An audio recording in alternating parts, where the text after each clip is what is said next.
waxaa kugu soo dhaweynaa Hargal TV soo aragtaa maanta inaad PhD difaacato. maasha Allah waa mahadsan tahay waa dhawahay runtii waxaan u arkaa maanta farxadayda waxaan ku qiyaasay ma garanayo maxaa jira Ilaahay subxaanahu wa ta'aala wuxuu ii suurta galiyay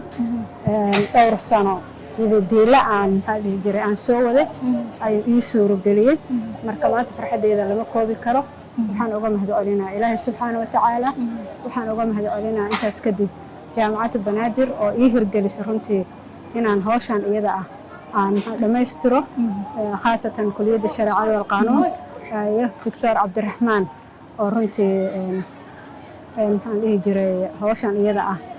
sabar iyo waqtiba inta ku bixiyay waxaa kaloo u mahadcelinayaa wadaadkayga Dr. Mahdi oo runtii asagana igu dhiirigeliyay oo mar walbaba dhiirigelin siinaya mid macnawi mid maadi ah walaalahay iyo waalidkay hooyaday iyo aabahay oo runtii iyaguna intaas hore u soco tani yaraantaydii ilaa iyo hadda hadday wax ku marayaan iyo soco iyo wax akhri iyo iyaguna ula jiray aabahay oo runtii tani yaraantaydii diinkana soo baray kulliyad sharci wal qaanuun inaan galayna yani qayb weyn ka ahaa maxaa jira wuxuu nagu soo tarbiyay barashada shareecada fiqiga tafsiirka ilaa yoomina haadana nagu muraaqabeeyo oo ilmaha markay isu yimaadaan soo salaamaan dhahaayo jiskiina ma akhrisataan wardigaaga yoomiga ma akhrisataan arin ka geystay dhamaystirka baxtigan maanta in la soo bandhigo dhammaantoodna Ilaahay subxaanahu wa ta'aala waxaan uga baryayaa fi miisaan xasanaatihim inuu uga yeelo waana mahadsantihiin waana adaa mudan marka la hambalyaa ku leenahay adoo hooyo ah reer leh waliba jaamacadda PhD-ga kulliyadda sharciyada ka diyaarinaya sidee ay suurtagal ku noqotay in hooyanimadii ilaa PhD-ga isku wado arrintan runtii aniga hadda markii aan gadaal u laabto reerka markaan yeeshay waxay ahayd jaamacadda markaan ka baxay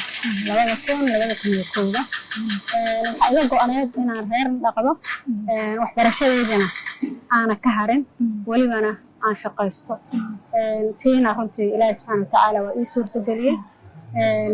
sidaan hore kugu soo sheegayna waxaa garab iga siiyey shariika xayaati Dr. Professor Mahdi ayaa garab iga siiyey say kugu suurta gashay markaad tiraahid insaanka waxaa la rabaa inuu yeesho jadwal inuu samaysto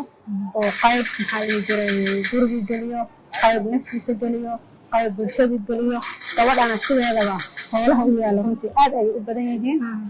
iyadoona howlna dayacaynin ayaa waxaa la rabaa inay howlihii isku wado oo howl walbana ay maxaa dhihi jiray ay kala ilaaliso howlihii marka Ilaahay subxaanahu wa ta'aala ayaa ku mahadsan ii suurta galiyay kadibna cid alla cidii ugu saaciday iyadana waan u mahadcelinayaa Dr. Faadima gabdhaha reeraha leh iyagu markii bulshada waxbarashada ka hadlay ku waliba hadda wadaba baaqa u soo jeedinaysid muxuu yahay ugu dambeyntii baaqan u soo jeedinayo waxaa waaye barashada cilmiga mar walba la isaga baahan yahay maxaa jira cilmi barashadiisu waxaa waaye meel kuma eka waxaa taas inoo sheegaya rasuulka calayhi salaatu wasalaam inuu yiri min almahdi yani ila lahdi yani arabta ilaa aad ka eelka lagaa geliyo waxbarashada inay socoto waxbarashadana marka ka dambaysa ay sii macaananaysaa markaad dugsi sare ka baxdo jaamacadda waa kuu macaanaanay markaad master qaado waa kuu sii fiicnaanay doctor markaa qaadato hadda le macnaa inaad jaahil tahay aad isfahmaysaa oo wax kaa maqan yihiin marka waa in la sii wado insha Allah raxmaan gabdhahan waxaan uga baaqayaa mar walba inay waxbarashada ku dadaalaan maxaa jira waa naftooda waxay ku kobcin lahaayeen oo ku horumarin lahaayeen